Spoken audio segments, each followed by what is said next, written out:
School bus को हमले का निशाना बनाया गया जिसमें मासूम बच्चे स्कूल की तरफ जा रहे थे। और ये वो दुश्मन है जो हमारी तारीख नहीं जानता कि जब कुर्बानी देने पे आते हैं तो हमारे बच्चों की भी कुर्बानी की जो दास्तान है वो सुनहरी हरूफ में लिखने के काबिल है। और ये बुज़दिलाना हमला क्यों किया गया? क्योंकि दुश्मन ये ताकत नहीं रखता, दुश्मन ये जुर्रत नहीं रखता, ये सकत नहीं रखता कि वो कन्वेंशनल वॉरफेयर के अंदर रिवायती जो जंग होती है उसमें कोई कामयाबी हासिल कर सके, क्योंकि उसको शिकस्ते फाश हुई है, भारत को धूल चटाई और भारत को मुंह की खानी पड़ी। अब वो दुश्मन अपनी प्रॉक्सीज के जरिए पाकिस्तान पर हमलावर है। ये जो टोलियों में फिर रहे हैं दहशतगर्द जो समझते हैं कि हमारे बच्चों को निशाना बना के वो हमारा कोई नुकसान कर लेंगे, कान खोल के सुन लें कि जब तक दहशतगर्दी का खात्मा नहीं हो जाता, जब तक एक एक दहशतगर्द को जहन्नम वासिल करके ठिकाने पे नहीं लगा देते, इंशाअल्लाह ताला चैन से नहीं बैठेंगे। ये कदम कदम बलाएं, ये स्वादे कुए जाना, वो यहीं से लौट जाए जिसे जिंदगी हो प्यारी। इस कौम ने जिस बहादुरी के साथ, जिस दलेरी के साथ अफवाज पाकिस्तान का साथ दिया और अफवाज पाकिस्तान ने जिस तरीके से दुश्मन को पसपा किया, शिकस्त फाश दी, अल्लाह ताला का शुक्र अदा करते हैं।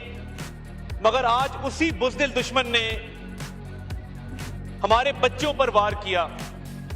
अलग सुबह बलूचिस्तान के जिला खुजदार में स्कूल बस को हमले का निशाना बनाया गया जिसमें मासूम बच्चे स्कूल की तरफ जा रहे थे। और ये वो दुश्मन है जो हमारी तारीख नहीं जानता कि जब कुर्बानी देने पे आते हैं तो हमारे बच्चों की भी कुर्बानी की जो दास्तान है वो सुनहरी हरूफ में लिखने के काबिल है। और ये बुज़दिलाना हमला क्यों किया गया? क्योंकि दुश्मन ये ताकत नहीं रखता, दुश्मन ये जुर्रत नहीं रखता, ये सकत नहीं रखता कि वो कन्वेंशनल वॉरफेयर के अंदर रिवायती जो जंग होती है उसमें कोई कामयाबी हासिल कर सके, क्योंकि उसको शिकस्ते फाश हुई है। अफवाज पाकिस्तान ने field marshal general Asim Munir की क़यादत में जो कन्वेंशनल वॉरफेयर में अपनी डोमिनेंस एस्टैब्लिश की और भारत को धूल चटाई और भारत को मुंह की खानी पड़ी, अब वो दुश्मन अपनी प्रॉक्सीज के जरिए पाकिस्तान पर हमलावर है। उसकी कोशिश है कि बलूचिस्तान में, खैबर पख्तूनख्वा में फितना अल ख्वारिज के जरिए, उसकी फंडिंग के जरिए, उसकी सपोर्ट के जरिए दहशतगर्दी के वाकयात कराएगा। मैं बता देना चाहता हूं कि ना तो कन्वेंशनल वॉरफेयर में तुम कोई कारकर्दगी दिखा सके, तुम्हें तारीख की बदतरीन शिकस्त हुई। इंशाअल्लाह ताला ये कौम मुत्तहिद है। ये जो तुम्हारी प्रॉक्सीज हैं, फितना अल ख्वारिज, ये मसला कोई नहीं है। हमने तुम्हारी एयर बेसिस को, तुम्हारे ब्रामोस को, तुम्हारे राइफल्स को मार गिराया अल्लाह के फजल से।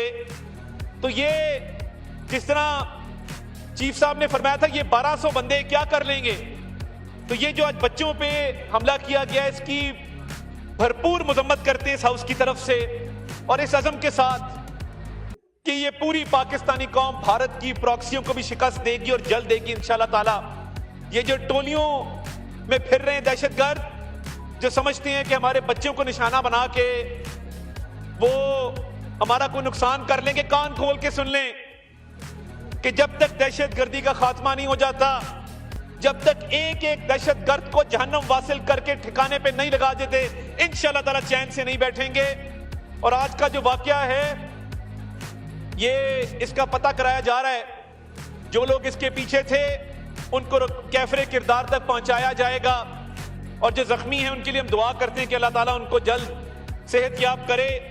कुछ बच्चे हमारे आईसीयू में हैं, कुछ बच्चे हमारे क्रिटिकल हैं, तो अल्लाह ताला उनको सेहत दे।